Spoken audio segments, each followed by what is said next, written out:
quality of teaching. So some teachers will be experienced already, some will be new to the profession. Those who have some experience, they perhaps haven't had the focus on their classroom skills. In many countries, teachers are prepared to become teachers in their training colleges, their training courses, without necessarily getting much classroom experience. They may do a lot of theoretical study, get a lot of knowledge about teaching, not the practice of actually doing it. So that's where CELTA really helps to support them to develop their skills. There are various ways in the standard model, there are various ways that CELTA can be taken. The most common still is a full-time face-to-face course taken over 4 or 5 weeks. So this is the classic way that people take CELTA, 4 or 5 weeks study in a location with a group of trainees, usually 12 or 18 trainees, working together with 2 or 3 trainers, 2 or 3, in some cases trainers supporting them and helping them. That's the very typical model of delivering a CELTA course. It can also be taken part-time, face-to-face, over a few months. Some courses may be over 3 months, some can be up to 9 months, taken part-time in various patterns. And there's also a blended face-to-face and online course, where the input to the training is delivered online on the Moodle platform, but the trainers come to a centre to do teaching practice and to get feedback from their trainers. So this is the standard model, and the course includes 120 hours, at least 120 hours of tutored, supported study, and a recommendation of 80 hours of supported self-study. So that's self-study outside of the classroom, which can include things like planning lessons, writing assignments, doing research, all of these things.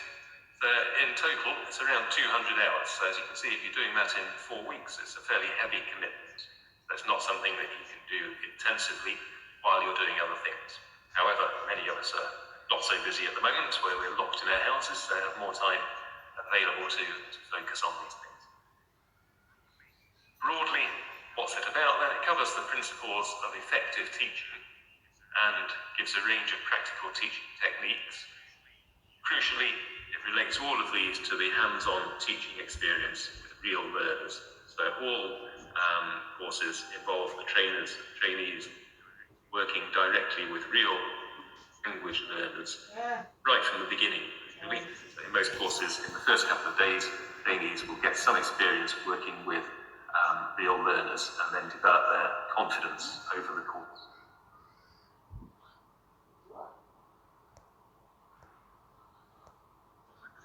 What we're particularly focusing on at the moment is courses which are delivered 100% online. And as Hisham mentioned right at the beginning, this is a response really to the situation around the coronavirus at the moment, where clearly it's almost impossible in most countries for any face-to-face courses to be delivered. And so we wanted to make sure that the CELTA continued to be available to candidates during this time.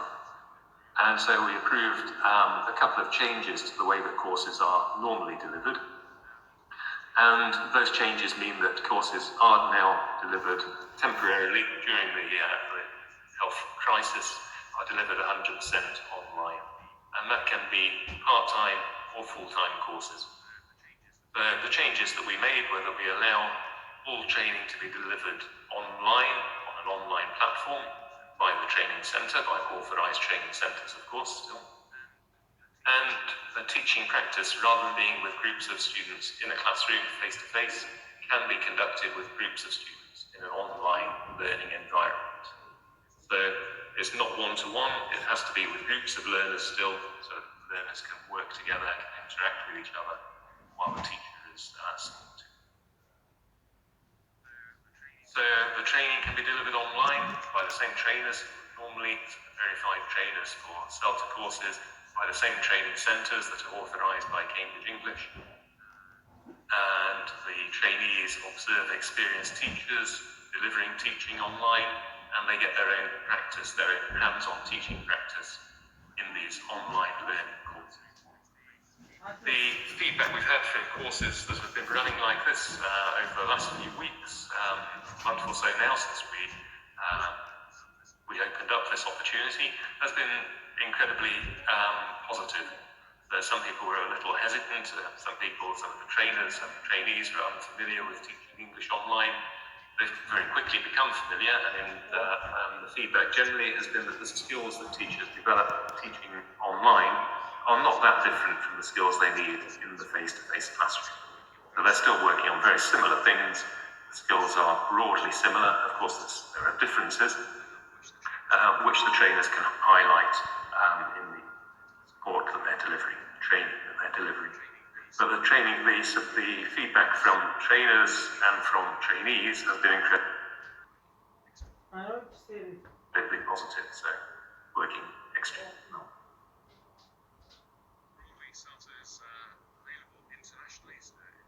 Broadly, CELTA is available internationally, so in more than 80 countries.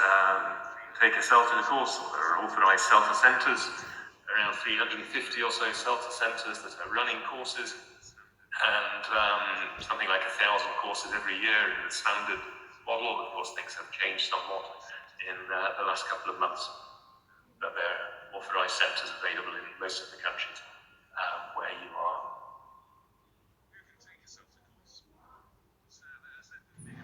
Who can take a CELTA course? So there are certain minimum requirements, and these are the minimum requirements. You need to be 18 or over.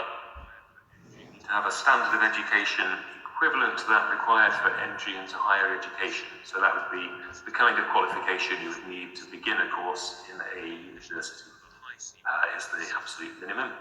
And an English level of a high C1 or C2 level, so you need to go to a very high level of English proficiency.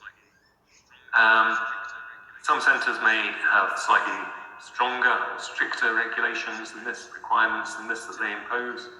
Fine, those are very much the minimum. The typical candidate would be a little older than that, so there are various groups of candidates who typically take CELTA. Some is people from who have recently completed university education, so people in their early to mid-20s, for example. Another group is teachers who have got experience in schools and want to develop the skills further. They may be a bit older, 30 to 40. And sometimes people who want a change of career, so they're looking at a way of changing from one job that they're doing to become a teacher of English. And they may be any age, it could be older, they could be approaching retirement age. But it can be taken by people across a whole range of different age groups and for various different times in their career and development.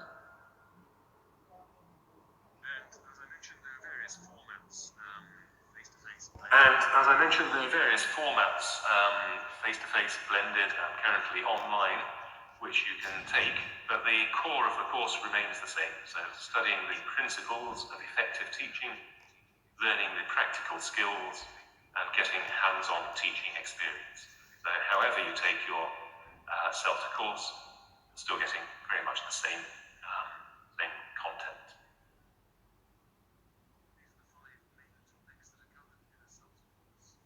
These are the 5 main topics that are covered in a CELTA course. As you can see, it's about understanding how people learn language, about how language works, and awareness of the languages. Teaching language skills, so the 4 skills of reading, listening, speaking, and writing. Really, this ties in very closely with English qualifications as well, which will teach the 4 skills, which will assess the 4 skills. Planning and resources for different teaching contexts, so contexts where you may find yourself teaching later on, and developing those teaching skills and the professionalism to support them.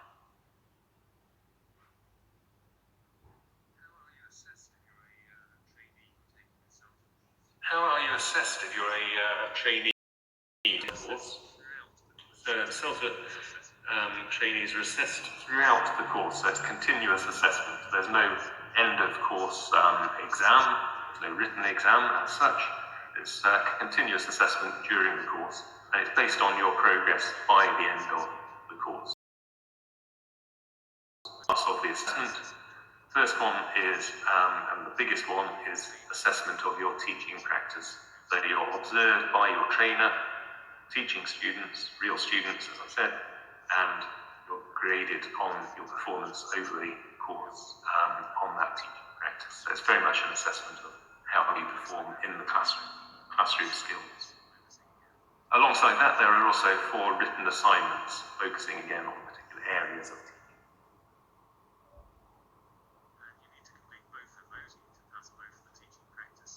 And you need to complete both of those. You need to pass both the teaching practice and the written assignments to pass the whole course. There are 3 passing grades: pass A, pass B, and just pass. And it is possible, of course, to fail the course. The majority of candidates are successful.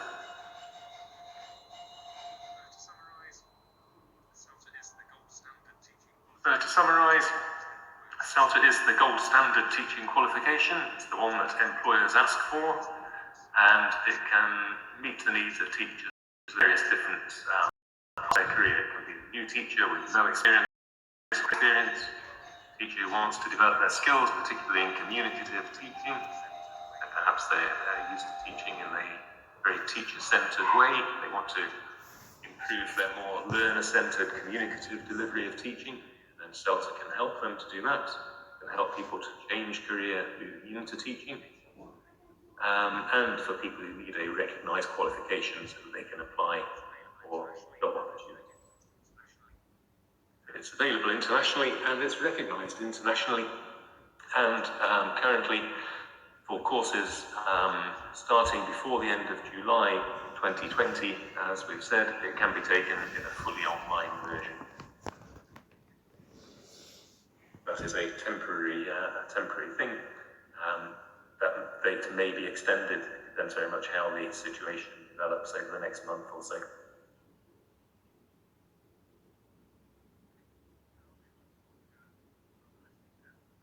Okay, now I'll move on to talk in rather less detail, but briefly about the CELT-P and CELT-S courses. Certificate in English Language Teaching in Primary and Certificate in English Language Teaching in Secondary. And these cover a very similar syllabus to CELTA, but in different ways and for a different audience, really. So whereas CELTA is mainly oriented at teaching young adults and adults, and you need a very high level of English proficiency to take a CELTA course, CELT-P and CELT-S are courses that we designed to meet the needs more of teachers working in state schools or compulsory education schools, state or private compulsory education.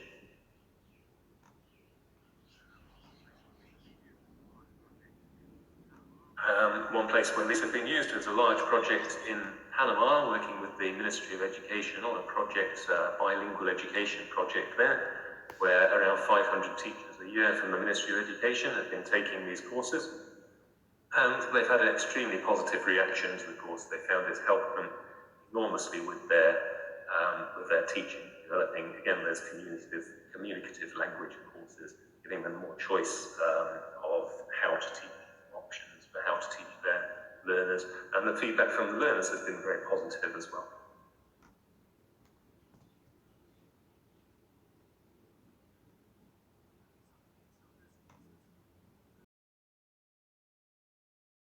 Courses combine 3 main things. They combine an online self-study course, so this is a course which is taken on a Moodle platform, completely self-study, which is around 90 hours of self-study, combined with face-to-face training sessions delivered by local trainers, and there are around 25 hours of face-to-face sessions that revise and extend and practice what's learned in the online course. And then assessment. So the course is divided into both the CELT-P and CELT-S courses are divided into modules. And at the end of each module, the trainee tries something out that they've learnt about in that module. They may go away and prepare some material, try something out in the lesson, and then they write a short report on that, and that's the assessed task, assessed by their local trainer. They also do teaching practice during the course. So during the course, they'll teach usually on 3 occasions and be watched and given feedback by their trainer. The first 2 of those are just for development. So the trainer will give them advice, tips, feedback on their teaching. And the last one is an assessment. And the trainees will also take a module of the teaching knowledge test. So they take one module of the teaching knowledge test. And the three of those things together come together to form the CELP or CELTES qualification.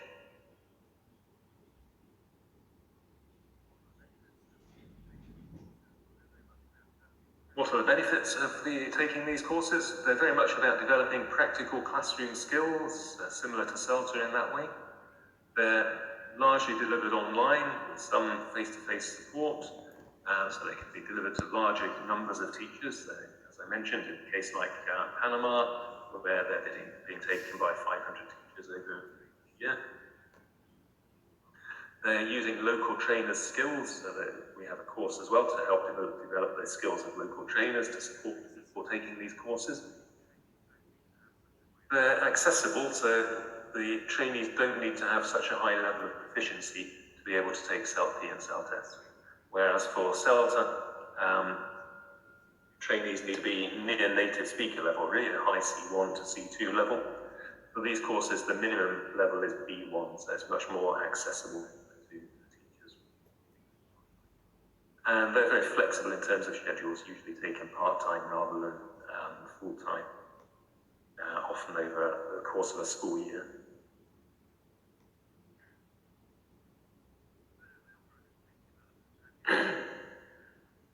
So they offer a complete development package with around 120 hours of online inputs and assessed tasks, combined with face-to-face training. And as I mentioned, there are three aspects of assessment: portfolio tasks at the end of each module, a written assessment, a standardized assessment using the teaching knowledge test, and observed teaching practice with 2 developmental and 1 final assessed observation. And again, there are 3 grades: pass with merit, pass, and it is possible to fail, although that's very uncommon with these courses because they're much more about developing skills rather than assessing people's skills. They're generally people who complete all of the course, complete all of the assessment, and show that they've improved their skills during the course, will pass. So these are very much more directed at teachers working in compulsory education, and usually, not always, but very often paid for by their schools to take the courses. Okay, so thank you, and please do continue. I can see some questions coming in already in the chat box. Please continue to add those, and I'll come back to talk about questions towards the end of the webinar. But for now, I'll hand back to Hisham. Thank you. Thank you very much, Tim. That was very insightful. Plenty of information and also plenty of questions. Thanks for that. As we discussed at the beginning, so I'll leave all the questions till the end, where we will go through them all together. Now it's time really to move on to part 2 of this presentation. I'm very delighted really and honored to have Katrina Bodisenko with us. And I'm sorry if I pronounced the name wrong, Kate. No, that's okay. Kate plays a major role in Ukraine. She's a director of teacher training at Great Education Center in Kiev. She's an experienced English language teacher, an academic manager, and Cambridge examiner, as well as being a teacher trainer. Kate has intensive experience, particularly in running Cambridge CELP, CELTA, and Delta courses in Ukraine, Turkey, Lebanon, Thailand, Azerbaijan, the UK, and Greece. Kate also presented at a major AIT conference in Ukraine, UK, Spain, and Poland, and she's got various interests in psychology, learning, mentoring, coaching, and other aspects involved in learning objective. I'm sure we will have plenty to discuss, Kate, after you finish your presentation. I look forward to the questions part at the end. Now it's over to you in Kiev. Thank you. Thank you very much. First of all, just wanted to make sure that you can hear me and everything is okay. If you can hear me, can you please send yes into the chat, and I will move on from there. Yes, excellent. Great, thank you. So the fully online CELTA, which is a unique opportunity now. What is it, and where did it come from, and how does it work? Tim has already spoken about what CELTA is, and the fact that it's available in a lot of centers in the world, and a lot of employers ask for CELTA as an entry requirement for their language schools. In the past, there were three models available. So the most common full-time face-to-face course, normally run over 4 weeks or sometimes over 5 weeks, just to give a little bit of time off in between.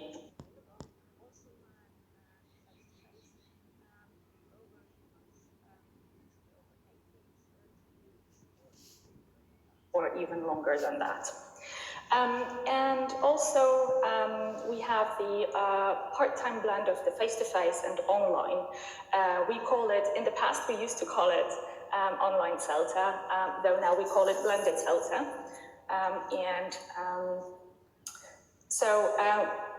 In this type of the course, candidates normally study all of the input online and then do all of the teaching practice at the center where they are taking their CELTA. And the teaching practice could be scheduled over a couple of weeks at the beginning of the course, at the end of the course, or throughout the course, so there's different models available. But with the current situation in the world, we've had to adapt things. Here in Kiev, for example, we were right in the middle of a part-time course when we had to stop running the course and wait for some updates and see what we can do, whether we can run it online or whether we can do it face-to-face. With the current situation in the world, there's this unique opportunity for a very short, very limited period of time to take the CELTA fully online. What does that mean? Like I mentioned, on the blended CELTA, candidates normally study all of the input online using a special platform designed by Cambridge, where there are videos, little tests, little tasks, and also candidates have to do forum tasks where they interact with each other and post things. So on the current fully online courses, there are two options for the input.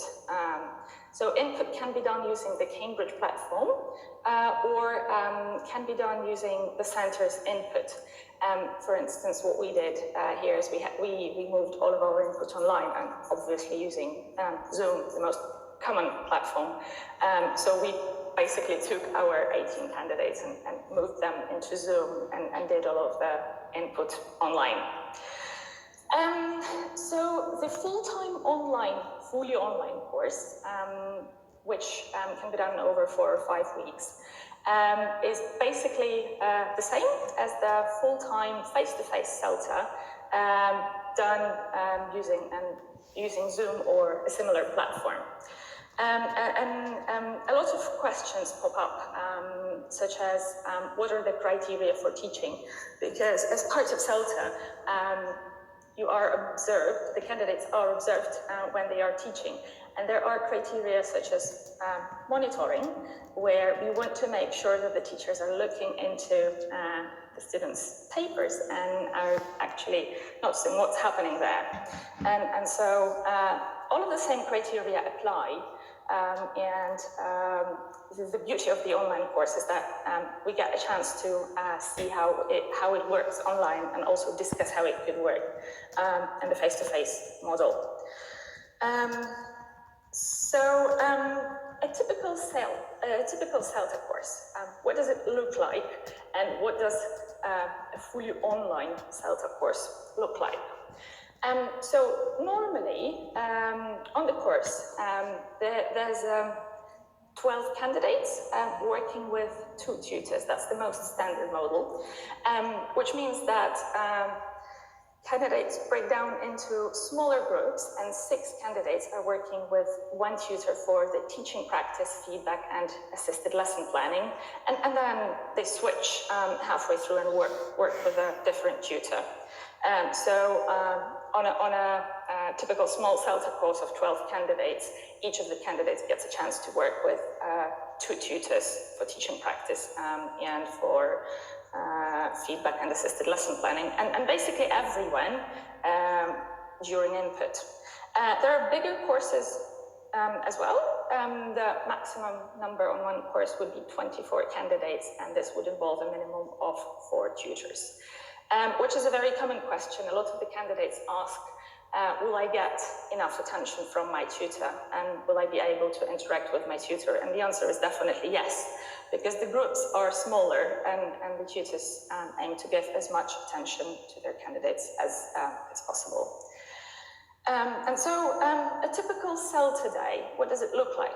Obviously, there are lots of possible timetables, including the timetables for the course and for the day.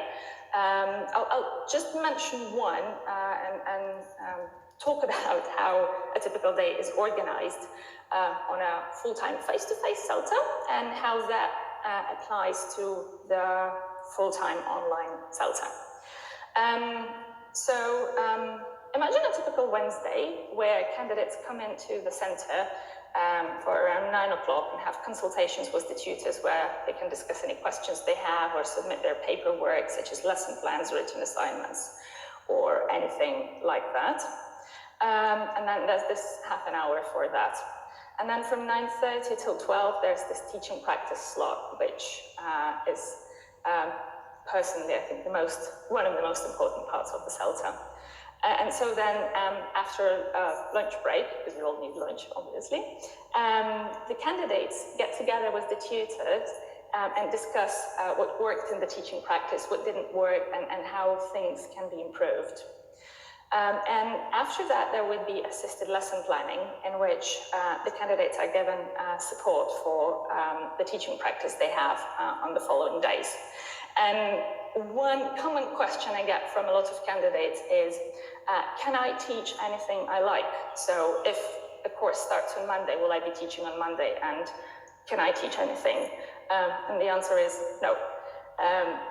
Normally, we give our candidates some information about what they will be teaching and how to do that. And the amount of support gradually decreases, of course, because at the beginning of the course we give more support, and towards the end of the course we expect the candidates to know more. And so assisted lesson planning basically turns into independent lesson planning. But the tutors are always available for help, and especially in the current situation with the online environment, tutors will be there and help as much as possible. And so in the afternoon, there are 2 input sessions in which the candidates get some theoretical and practical information about how the teaching should be done. This can include an input session on how to teach lexes, how to analyze the language, how to teach receptive productive skills, motivation, how to use drama, songs, games, lots and lots of different topics to be covered.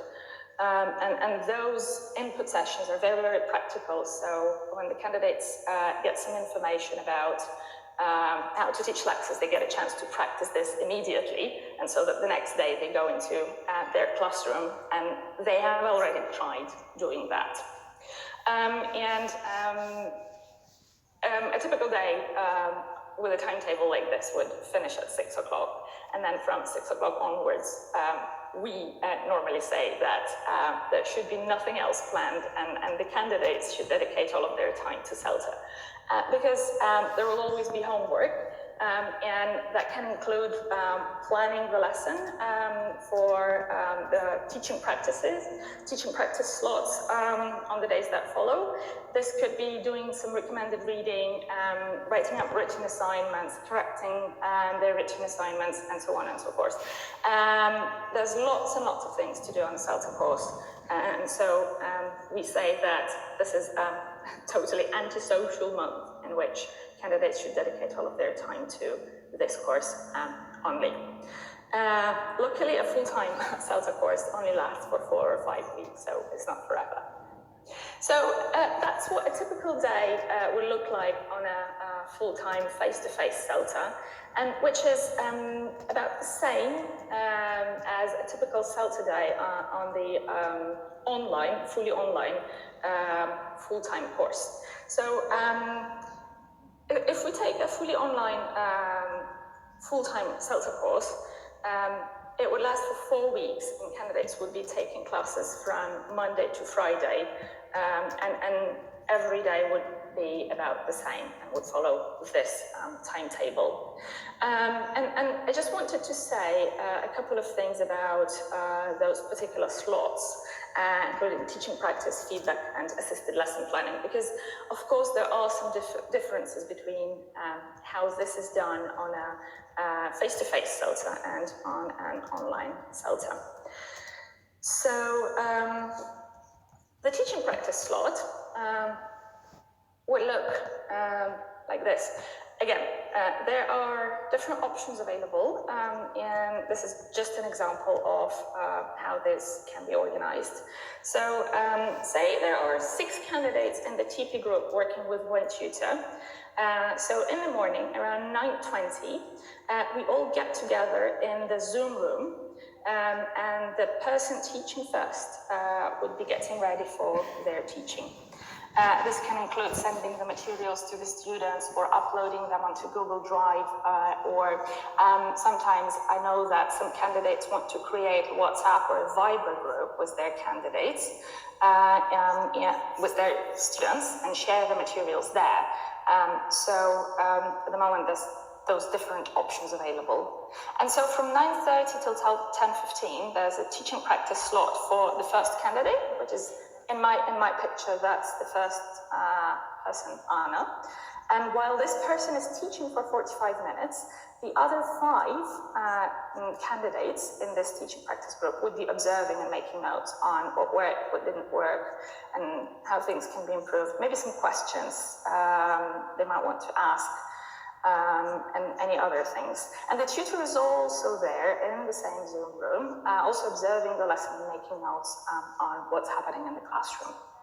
And so then after this teaching practice slot, there would be a brief 10-minute break so that the second person teaching would be able to prepare, get the room ready, set up things, and send the materials. While this second person is teaching, and in my picture that's Lucy, the other 5 would be observing. So we expect all our candidates to be there in the classroom when the teaching practice is happening, and either teaching or observing, or possibly writing self-evaluation, that is actually explaining how they think their own teaching worked. And so the third teaching practice slot, after another 10-minute break, when the third person is teaching and the other people are observing. And that's pretty much how things work every day. So 3 people teaching on one day, and everyone observing while one person is teaching. And if you think about it, the minimum requirement for the number of students in the teaching practice would be 5. But normally we expect to have about 8 people in the TP group, in the group. So imagine a classroom where there would be 8 students, and there would be this one candidate teaching, so that's already 9, plus 5 people observing, plus 5 other candidates observing, and plus the tutor observing. And so that sounds like a lot of people in one classroom, and which it is. We've had to adapt things and be very, very careful, about muting ourselves, keeping the camera off, and actually making notes and focusing on the things so that we're not distracting the person who is teaching, because there's already enough stress for them. In this teaching practice, there's a lot happening, and hopefully all of the observers making notes, and we'll be able to discuss those things later. And when I speak to potential candidates for the CELTA course and they say, oh, we're very, very interested in doing the fully online CELTA, but we have some reservations, things like what my technology fails and what if I don't know how to use Zoom and things like that. And so centers have been very, very efficient and have adapted to the current situation.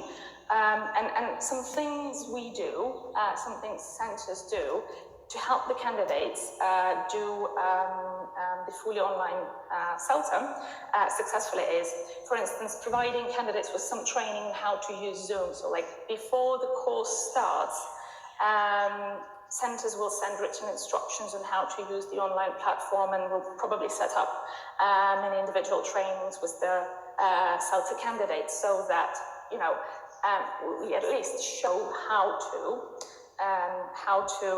navigate the room, how to use the whiteboard, how to put the candidates, how to put the students into pairs and monitor.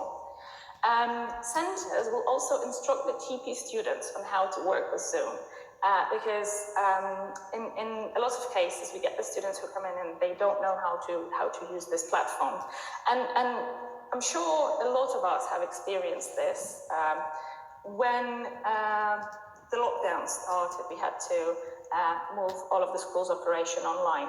And we definitely had to work with the teachers and show them how to operate Zoom, but also train the students to do that so that they feel comfortable and they know what to expect and what they can and cannot do in this platform.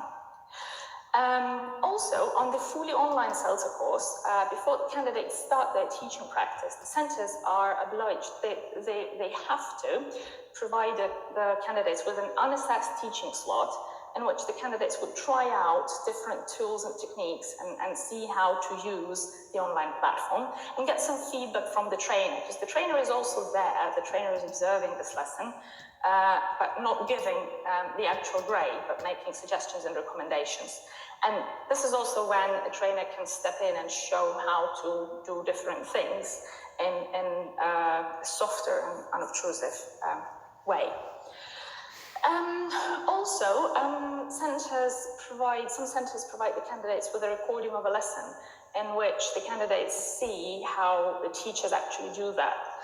So for instance, at our school, when the lockdown started, we wanted to record a couple of lessons so that we can share them with the teachers, and the teachers can learn from each other and see how things are done. And also so that we can show the students how learning happens in the online environment, in case they have any questions. And so those recordings are things which centers can also use to give candidates a chance to see how things are done even before they start the course. Centers will also provide the candidates with an opportunity to see an online lesson taught by the tutor. We call it a demo lesson, which normally happens on a full-time face-to-face course as well. And when there will be a lot of opportunities to see the tutors. So first of all in the demo lesson, but also because all of the input is happening online. This is when the tutors demonstrate how things should be done. And a lot of the candidates pick up different techniques and funny things from their tutors. And also centers will step in if candidates have a technical problem during the TP. And this is a very, very important thing which we take into account when planning a course, because there might be problems with technology and because we're limited in terms of time. We have to be very careful with planning. So centers will be available for help and will step in if there is a problem during the TP. And it is very important to communicate with the centers if something happens. So that's the teaching practice. But what's the point of the teaching practice if there is no feedback and the candidates never discuss how things worked in this lesson? So all that happens during feedback, which is when the candidates get together with the so the 6 candidates get together with their tutor and discuss what they have seen in the current teaching practice. And on a fully online CELTA course, that would be happening in the same online environment. So for us, for instance, that would be Zoom. I'm sure a lot of centers are using the same platform. And so this is when we all speak about how things worked or didn't work, but also this is a chance for the tutors to do some micro-teaching and little demonstrations of how things can be done differently and how things should be done properly. In this feedback on the teaching practice, we work in those smaller groups and we talk about what we've seen and what we've heard, and we show, as tutors, we actually show the candidates how things can be done differently.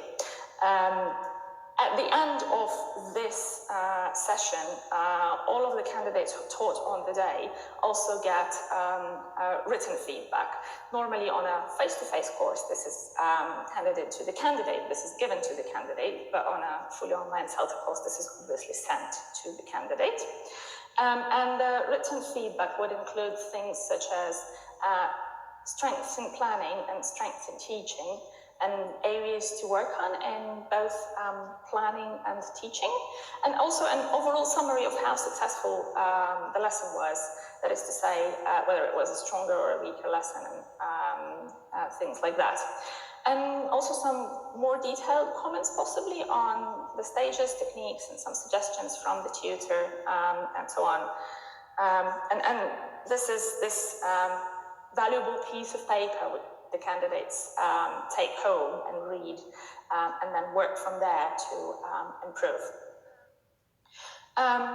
And on a fully online CELTA course, there's been this one edition which I've discovered from a lot of centers I've spoken to, and that's a comment on what can be changed or what would be different in a face-to-face lesson.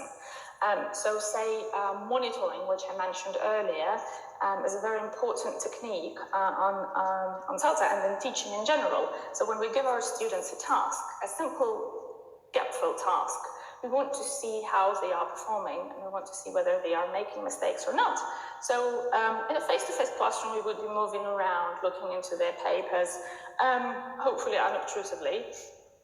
We would see what needs more attention.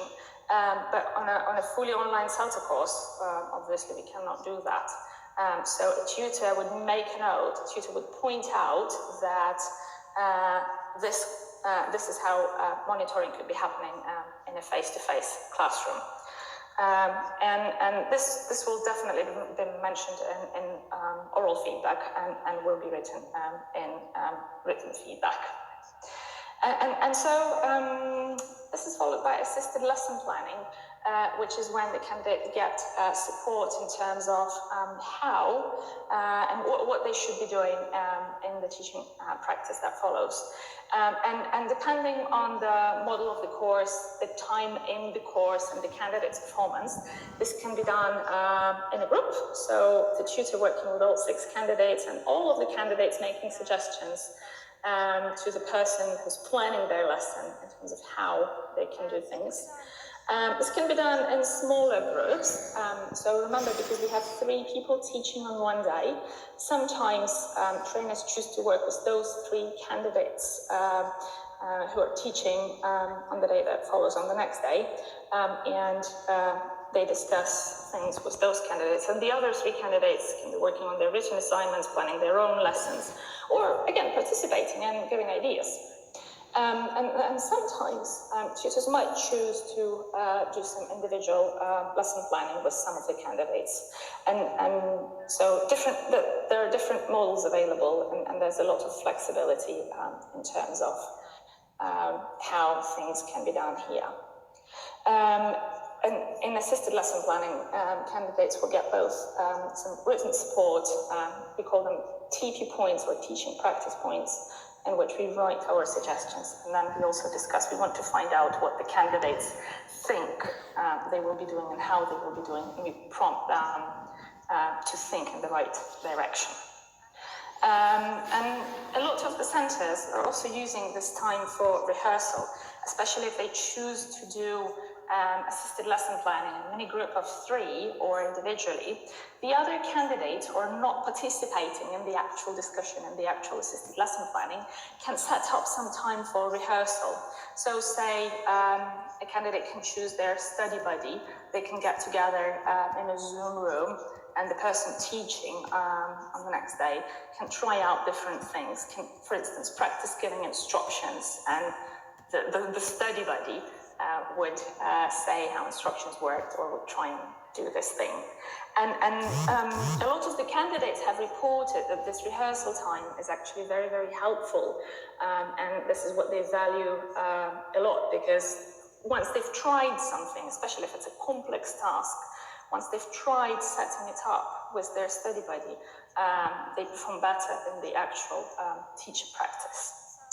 And so a lot of the things to take into account, and we know that we all know that teaching online is more difficult, more demanding than teaching face-to-face. And there's been some research done into this, which says that we have to be a lot more careful when teaching online, because it's very easy to appear unfriendly. Research says that the delays of 1.2 seconds makes a person look twice as unfriendly as they are. So a lot of the things would be very important here. And it's also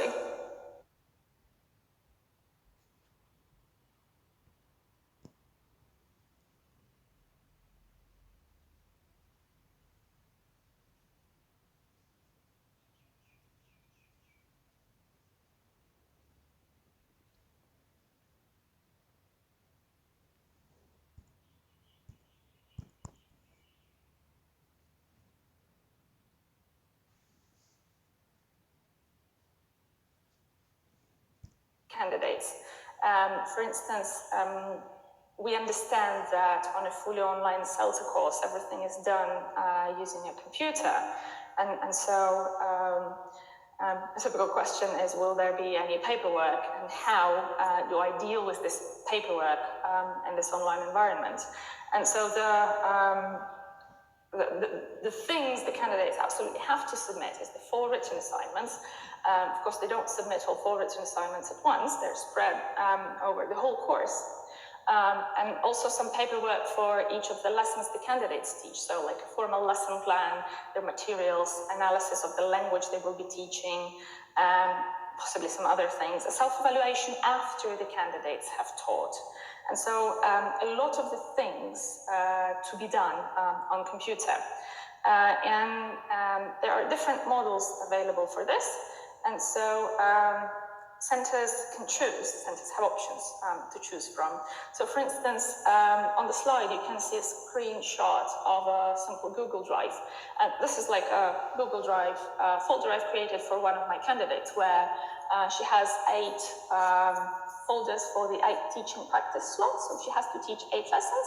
So 8 folders there, and she uploads all of her paperwork into the folder before she teaches.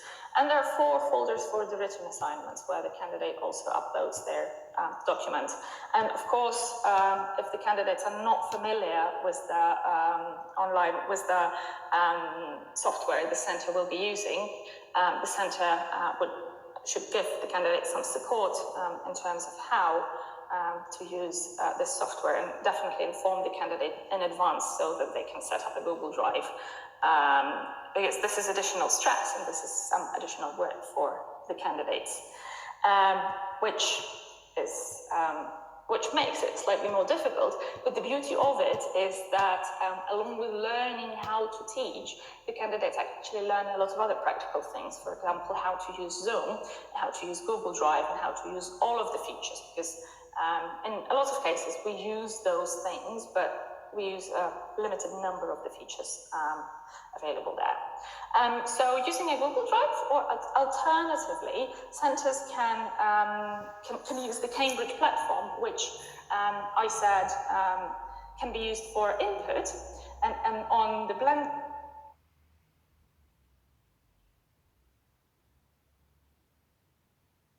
courses, candidates have to submit all of their paperwork through this platform. So when we go into the classroom and observe their lessons, we go into this platform and we download all the paperwork from this platform. And so those are the options available. And of course, candidates also use emails to communicate with each other and with their students and to share the materials with them. And all of those things will be set up and will be thought about by the centre so that the candidates do not have to think about those little things and have to follow the instructions given by the centre. A very common question which I get from almost every candidate, what if technology fails? And what if I'm teaching and then suddenly I lose the internet, or there's no electricity, or simply Zoom won't work, or breakout rooms won't work?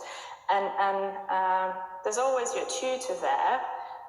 And it will definitely depend on the centre and on the tutor, but in a lot of cases the trainer will step in and try and help with technology if the trainer can do that, or if not,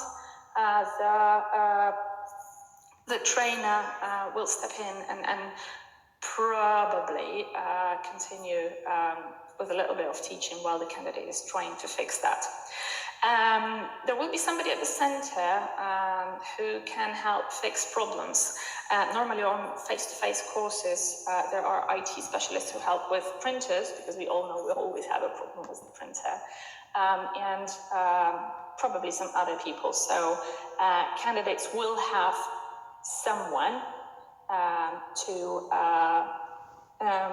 rely on if technology fails. Worst case scenario, teaching practice could be rescheduled because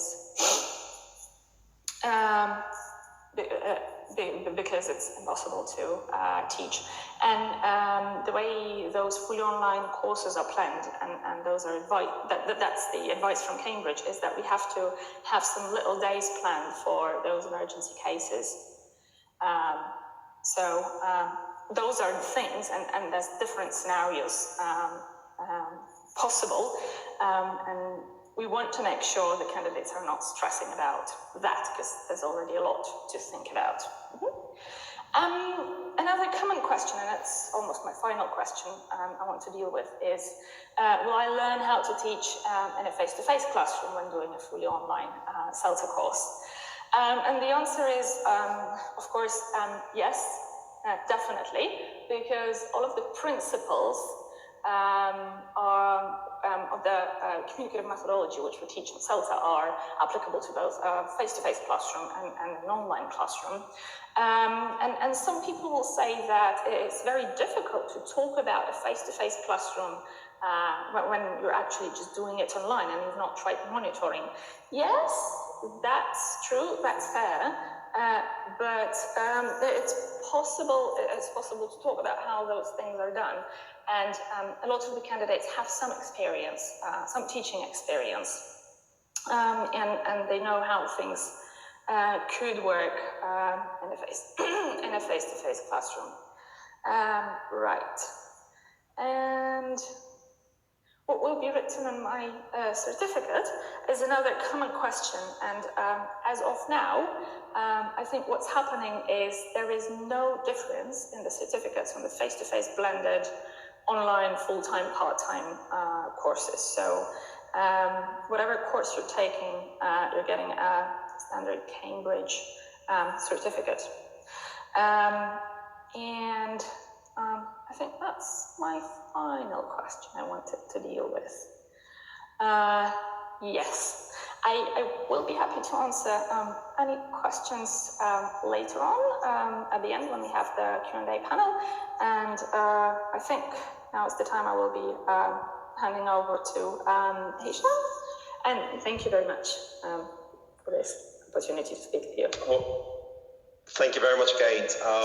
I was trying my best to be on time, because you just mentioned that if statistically 2.5 minutes late means it gives an indication that you're not very friendly. So I was trying my best to be there right when you finished. So thank you very much for the insightful presentation. I think I share many of the comments that were made while you were presenting, that this was very thorough, very complete, gives a lot of information and a lot of details, which is great. So thank you very much for that, and please stay tuned because in about half an hour we'll be reconnecting again with the panel. Now I think we've got plenty of information now in our hands. We've got information related to the content of CELTA, the overview of CELTA, and the types of CELTA, thanks to the presentations of Tim and Kate. Now, actually, it's very important, really, to see the views of the various people that are either taking CELTA or planning on taking CELTA. And this is why I'm very honored and delighted to be joined by Liz Eikenat. And apologies if I didn't pronounce the name correct. Liz is an online CELTA course director at the International Training Institute in Istanbul, Turkey. Now, Liz was kind enough really to share as well some of the perspectives and the insights and testimonies from various trainees. So before we hear from Liz, let me share with you some of the recorded testimonies that Liz kindly provided. So there are two videos. I'm playing them I'm playing one now, and I'll play the other after Liz finishes. So please stay tuned, and please make sure that you turn on the audio on your computer so you can hear the video. Here it comes.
Where do I begin with CELTA? First of all, it's completely different from CELTA.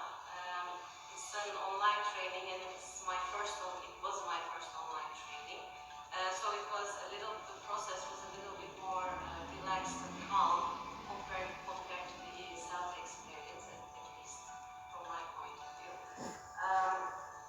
I've really had a chance to learn the proper terminology, the names, the applications that I've already been using in the classroom, and classify them, categorize them, and learn them in depth.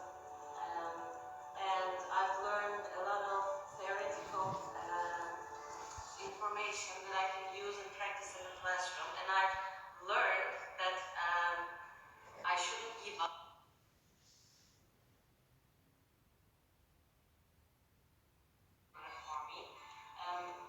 I learned how to make my lessons more student-centered throughout the applications and the constant reflection process. And with the trainer coming to my classroom, in my class, seeing me in my own environment at school, and observing me in that environment was really the most beneficial thing for me, because it was like a case study, and I could go through the lesson with the trainer and then get some feedback and then reflect on my teaching process, observe my learners' needs. I have special needs students in my classroom, students with autism, students with Asperger's syndrome, students with ADHD, and it's a mixed age group in my class, so it's a little bit different than the traditional teaching environment in the country where I live in. So that those feedback sessions with the trainer helped a lot with that process, me dealing with the classroom environment and me progressing towards being a better teacher. And with the reports and lesson plans that I've written and the feedback that I got for those plans really helped me to see and observe myself as a teacher and help me to grow as a teacher. That's my experience with CELTA. Well, at first I had some second thoughts about being myself. I thought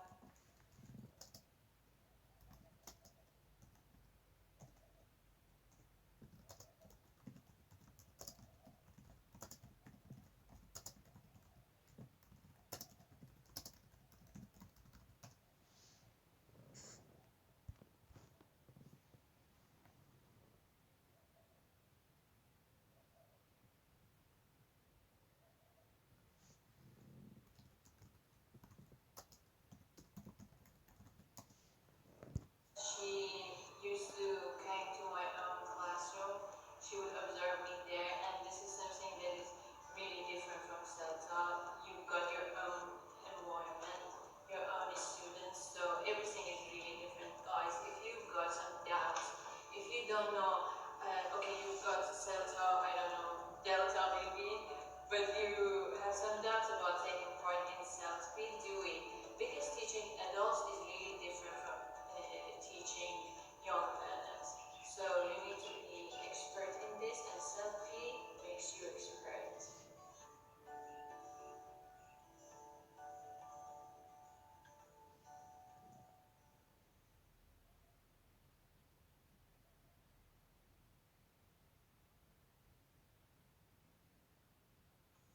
Hi, I'm Liz from International Training Institute in Istanbul.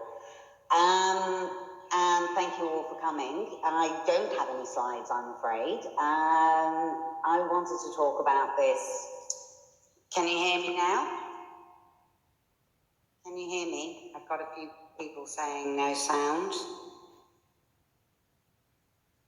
Everybody, can I just have a quick yes typed into the box to see that most of you have got some sound for me?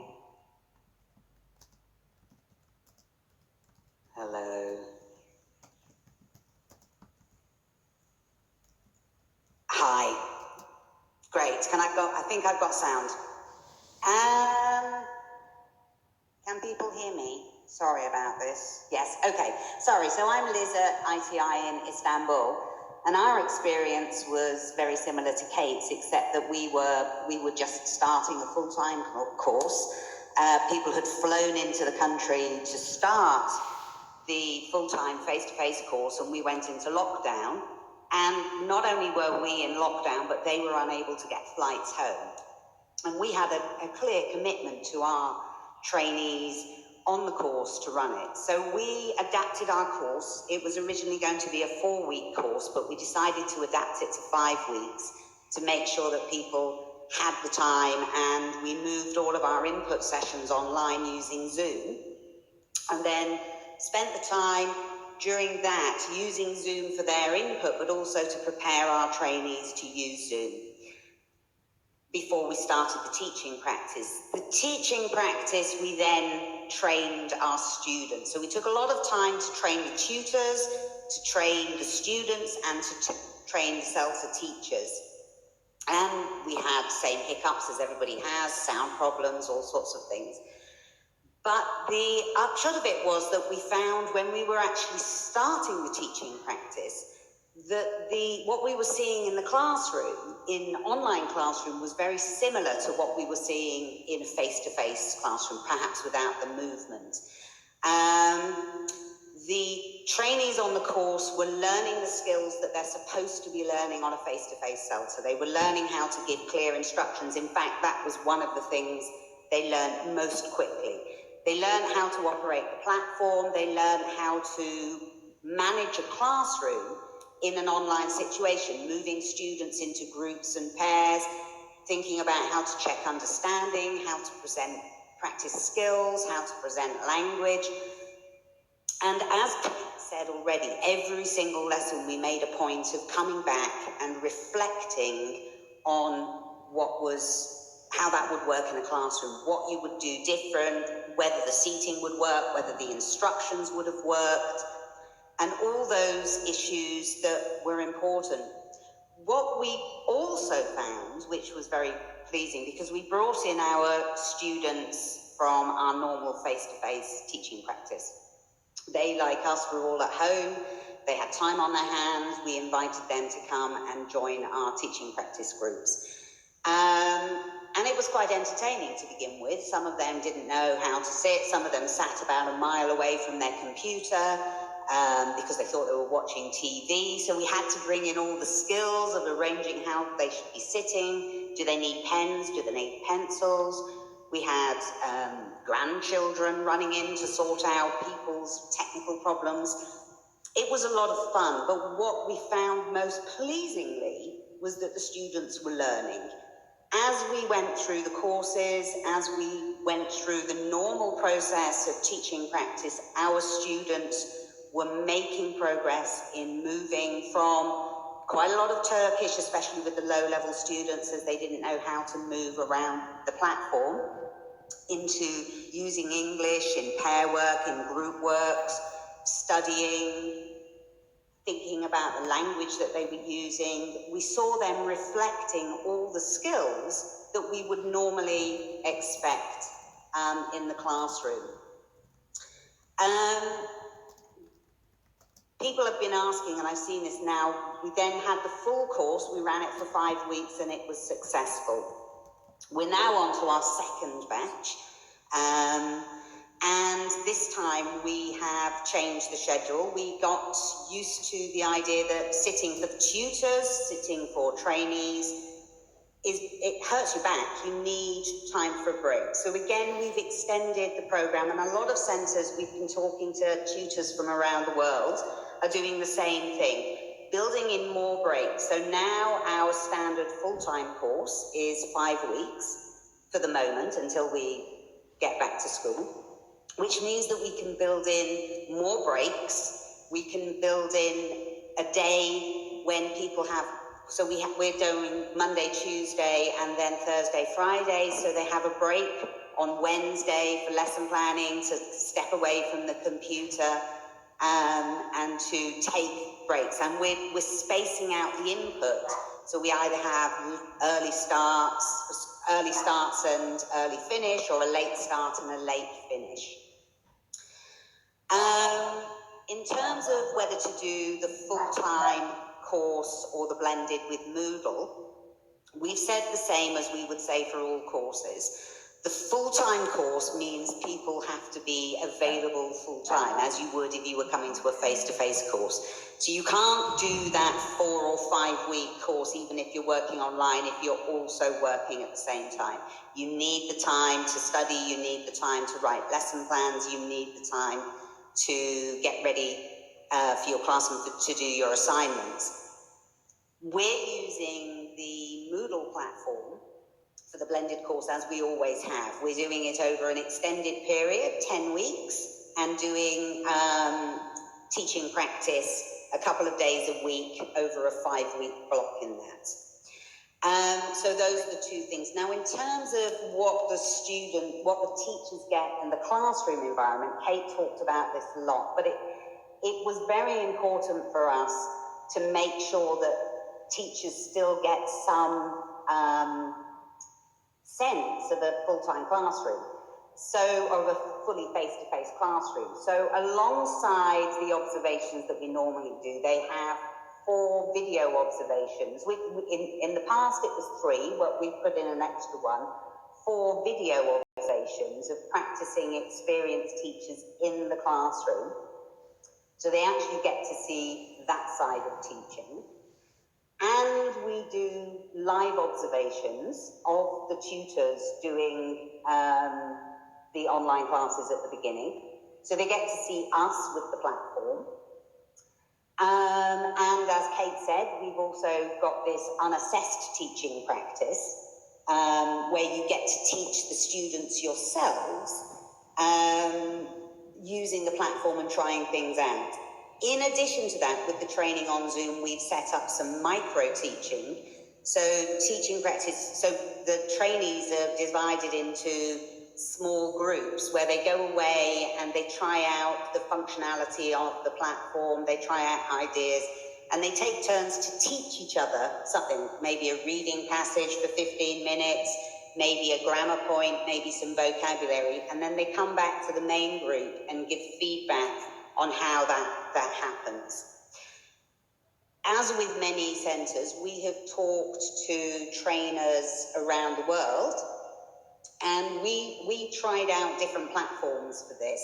We tried with Adobe, we had all sorts of tests, but we decided, as with many centres, to go with Zoom because you get this more personal connection with them. You can see the students, you can see them working, you can see their faces, you can see that if they are paying attention, you can see what's going on with them.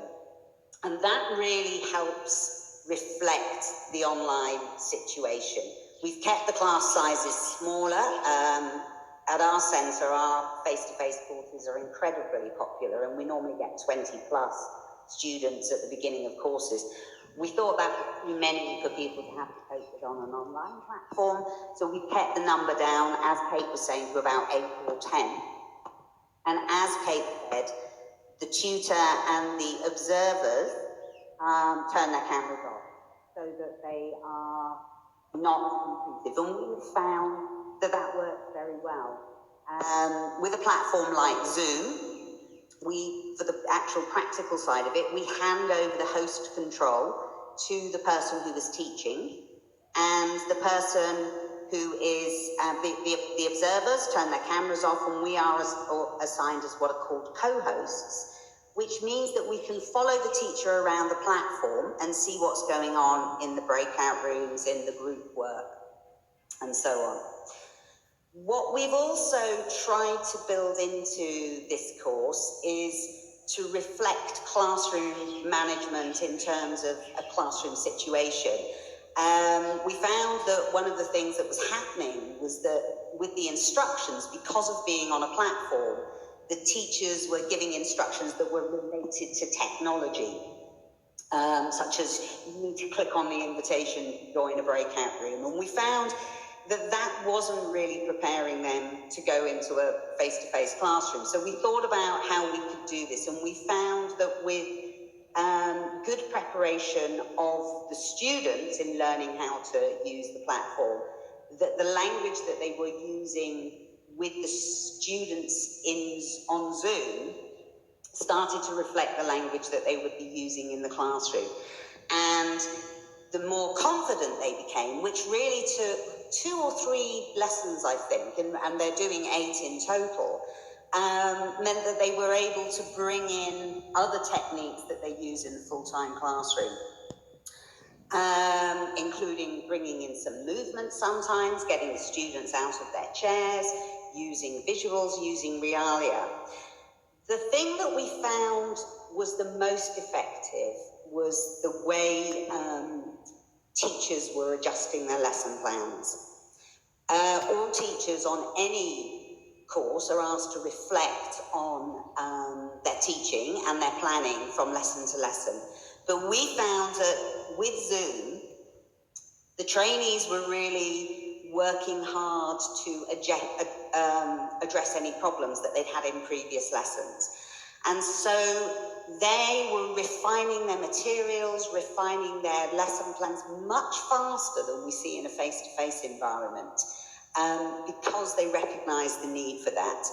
And so the results that we got from our first course were very encouraging. The feedback that we got from our courses was that they felt that they were prepared for teaching in the classroom, and they could see how it would transfer over.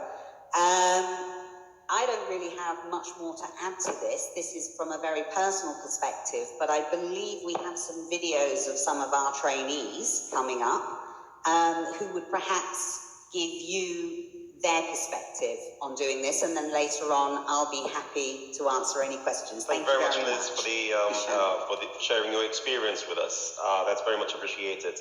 Very insightful, very useful to all teachers. Thank you very much. Like you said, I think it's worth mentioning that we've got multiple videos from various centers, so we're trying to capture all the experiences across the region, really. I leave you with another video. This features trainees from Liz's Center. It's a few minutes long, so I'll leave you to it. And I'll be back shortly afterwards.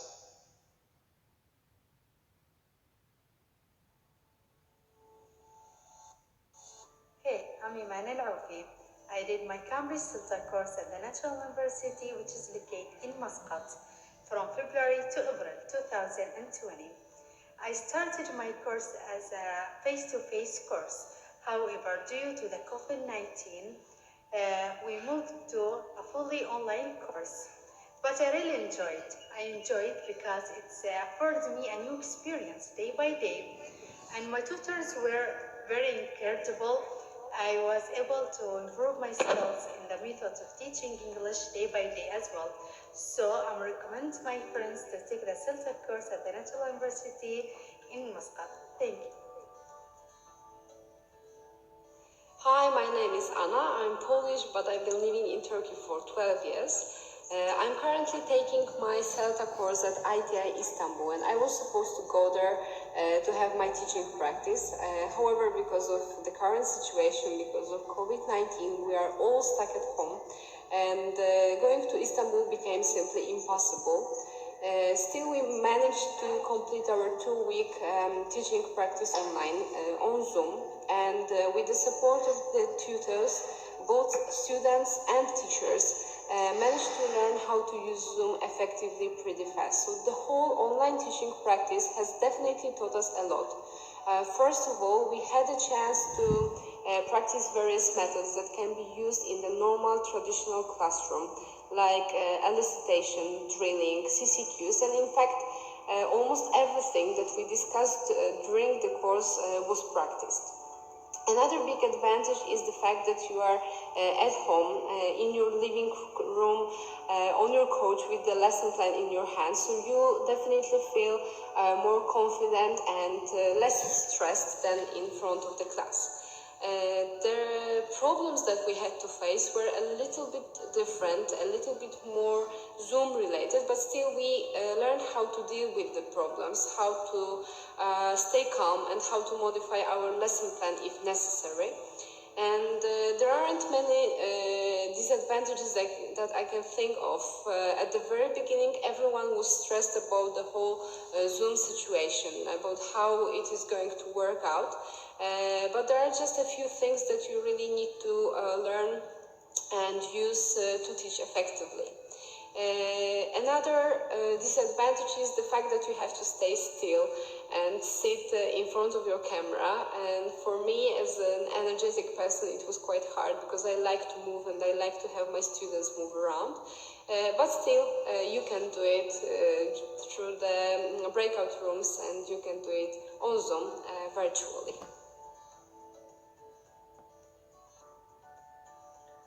Hello, my name is Shalinda Kenya, and I am one of the trainees who took the ITI CELTA online teaching practices. These online teaching practices were really hard for me at first because it was my first time to teach online, but after a very short while I got used to them because they were so straightforward and very easy to work through. I I really enjoyed these teaching practices, and I believe that our students too enjoyed it because we could tell from their participation. These online teaching practices actually equipped me with the skills and knowledge for teaching online, because I had never taught online before, and this was a great opportunity for me to learn and get confident in teaching online. The other thing is that I highly believe that these online teaching practices also prepared me for face-to-face teaching, because during these practices, I was able to practice both. I was able to practice teaching both productive skills and receptive skills, grammar and lexis, and our tutors would observe us during the practices, and after every practice, they would give us feedback, constructive feedback on what we should do, on where we should improve, and what we did well.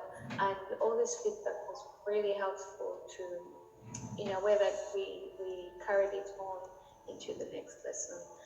The other thing is that during these practices, students were able to work individually and in groups, and we could do this for group work. We could do this using breakout rooms, and I was able to practice monitoring and giving feedback. The other thing is that during the practices, we would write. We were able to write, to use the annotation tool to write anything, just like it would be in a classroom, in a face-to-face classroom, where you would have a whiteboard to write on. So even in these online teaching practices, we had the opportunity to write. We could write in the chat. We could also write on the whiteboard. We could use the annotation tool, to the text option, to write something on the screen. And of course, we would share the screen. We would share the screen, and we prepared slides, which we would share with the students. We were able to do listening and all the other skills, like I said before. These lessons, the online teaching practice lessons, were 45 minutes, and this is a typical duration for face-to-face lessons. So I believe that it also helped me practice time management, just like it would be in a face-to-face classroom lesson. Yes, I believe that's all I had to say about this. Thank you so much.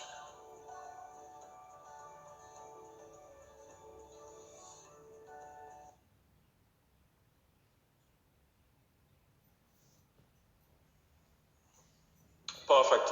Thank you guys very much for taking part in these videos. So these videos featured various trainees from IH Izmir, IH Istanbul, and the National University in Oman.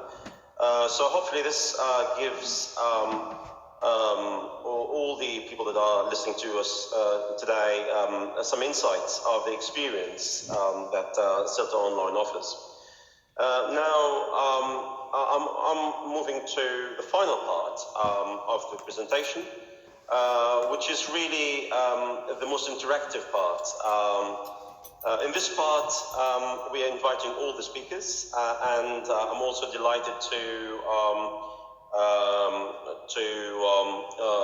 have also Mr. Miles Tirthaway, CELTA main course tutor at Polyglot Institute IH Muscat. He will be joining us in this webinar, in this panel discussion. There were many questions during the presentations, and we limited the opportunity to respond to these questions to the very end. So now we still have around 20 minutes or so, and hopefully we will be responding to all these questions, or most of them. May I invite all the speakers really to turn on their cameras so we can have an interactive discussion. and also share with you some of the questions that we received so far. Let me just remove the slides.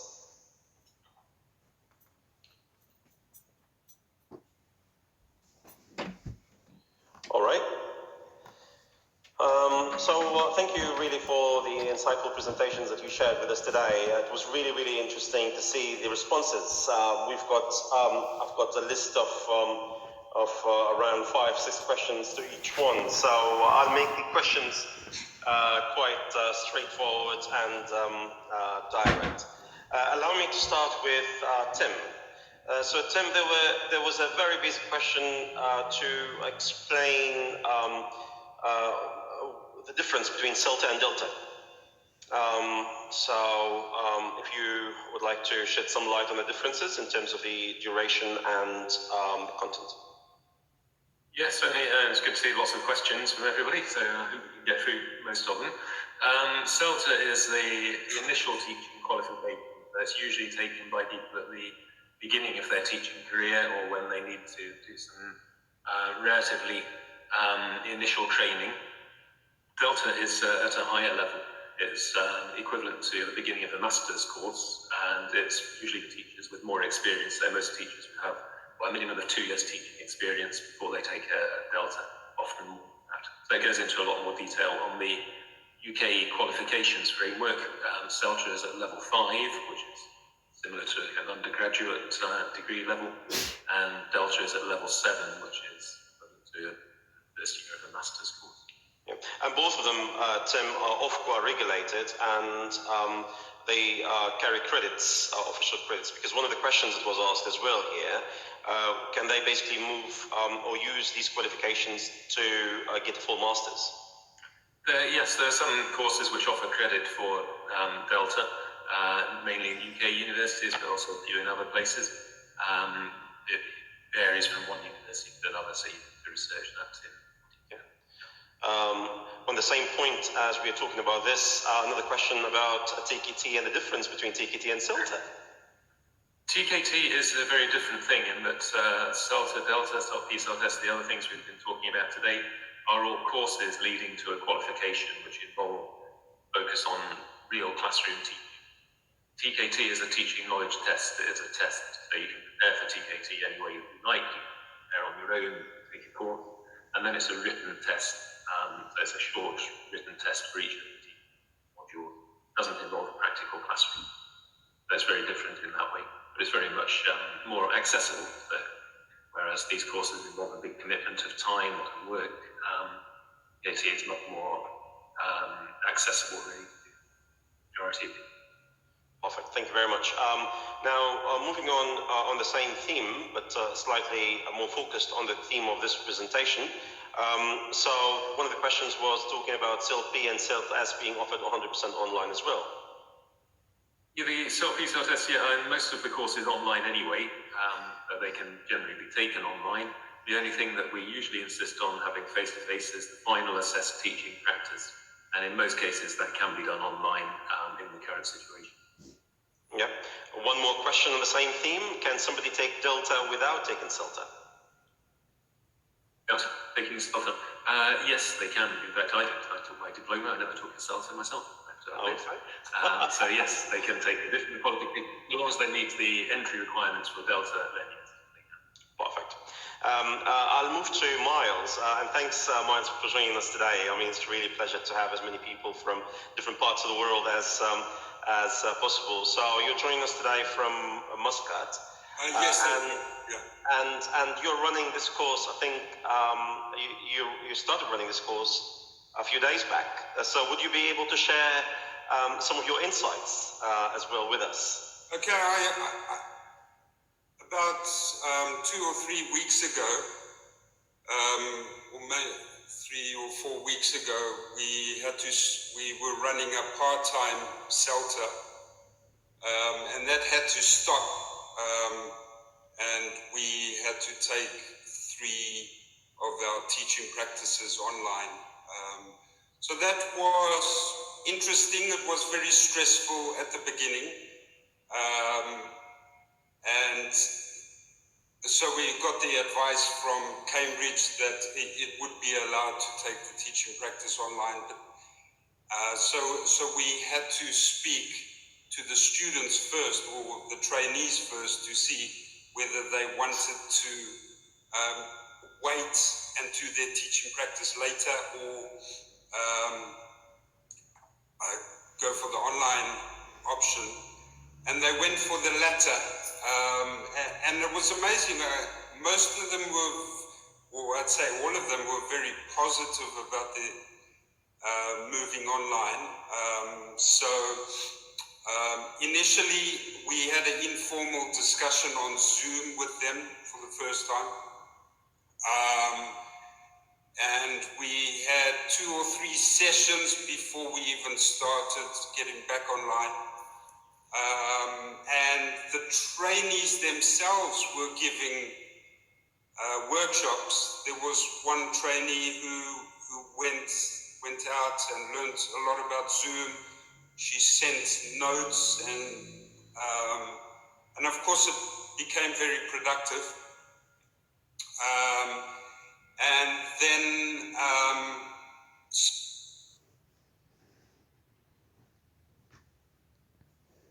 so they had some practice in using the, because we were under time pressure as well to finish the course. So yeah, I can say overall it went well, and the course was also assessed and moderated. Pretty happy about that. The assessor conducted the moderation over 2 days, so that was useful and less stressful for the trainees, because on the first day the assessor spoke to the trainees by themselves like they usually do, and I think it worked out well. So that was the course that we just finished, and I've just started the new CELTA online using Cambridge's Moodle. We started yesterday, and we did our orientation on Sunday. So that was. It's been very stressful getting things up and running, and I prefer myself the 12-week program or 18-week program.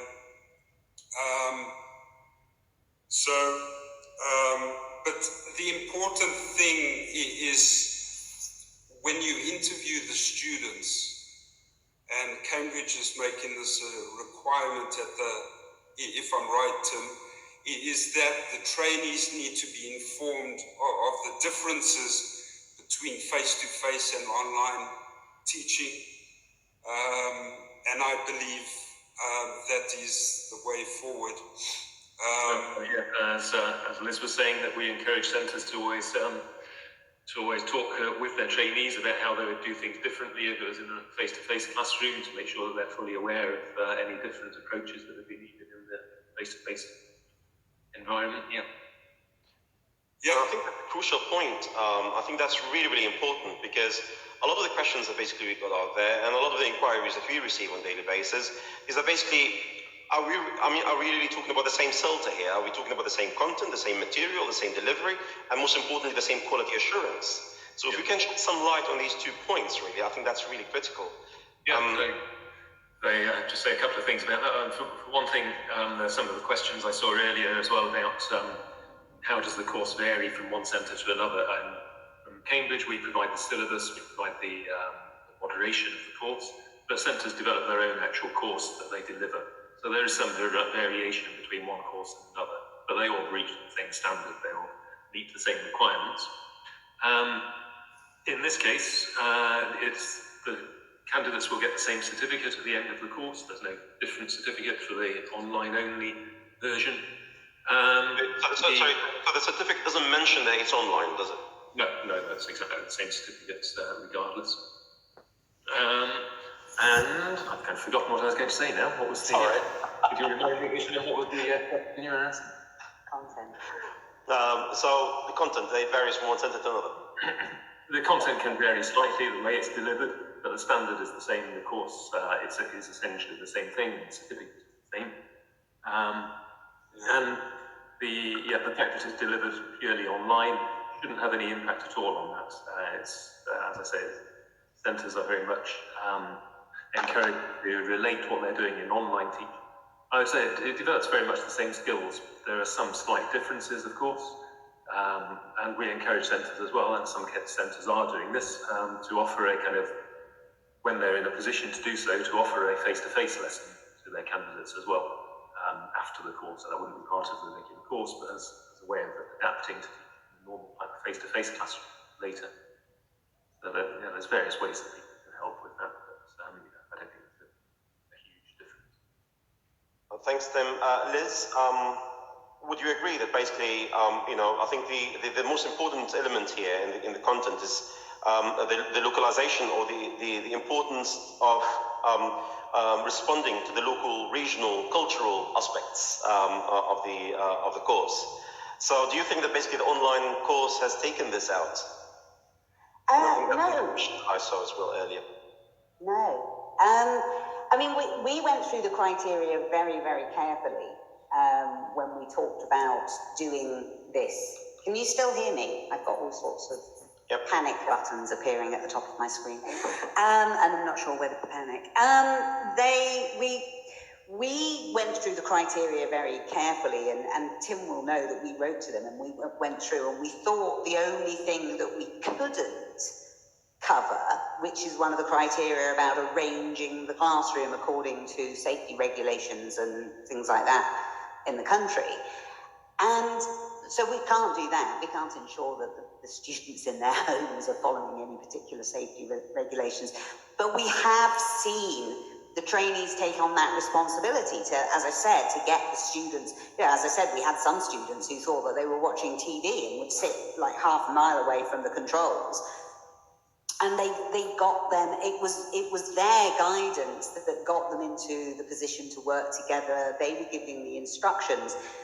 And I think with any CELTA, with any course at all, I remember when I did my initial training course, when you're in a classroom environment, your first lessons on the CELTA, you stand up, you feel very nervous. I remember trying to write something on the whiteboard and shaking so much that I couldn't write in a straight line. It's vertically down the board.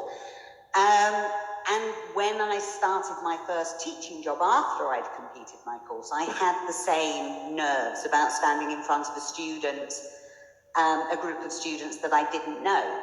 And I think that's the same with this. They get more relaxed, they're a little bit nervous on the first day on Zoom, they get used to it.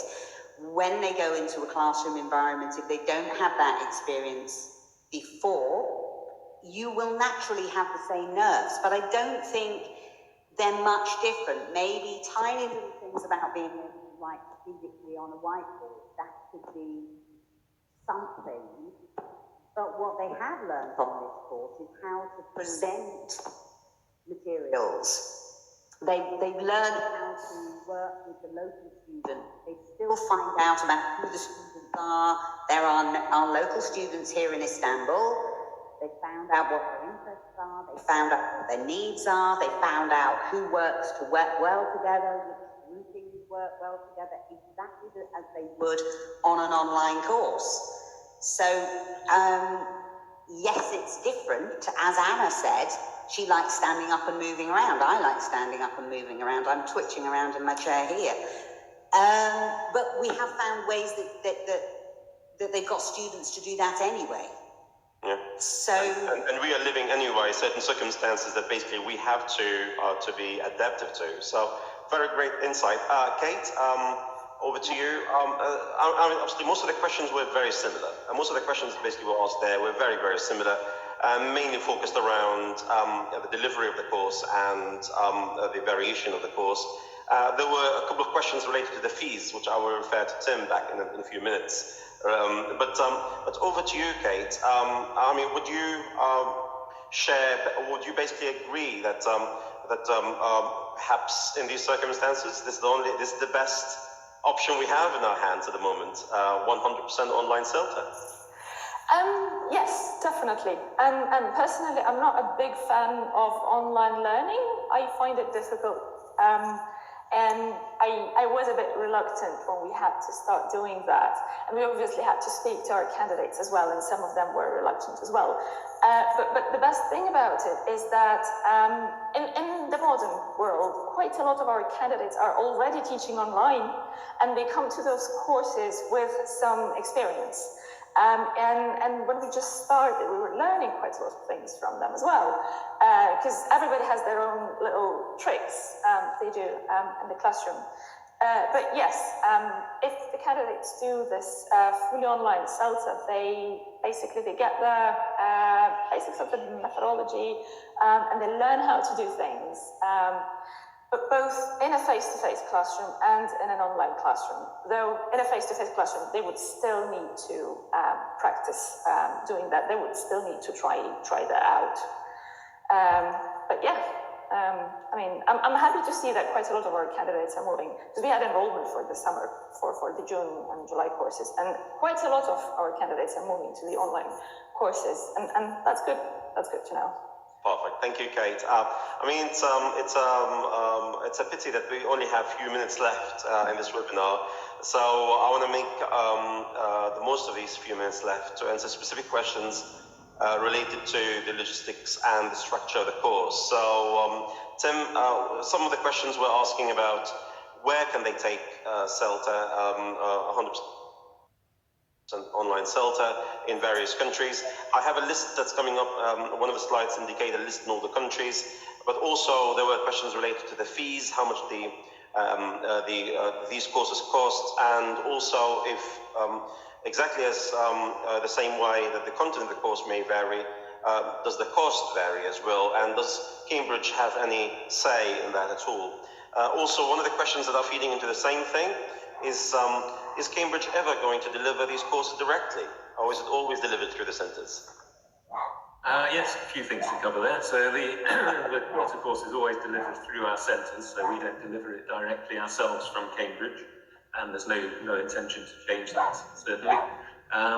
There are, as I mentioned, I think earlier, there are centres across the world where CELTA is run. Many of those have switched to delivering online CELTA at the moment.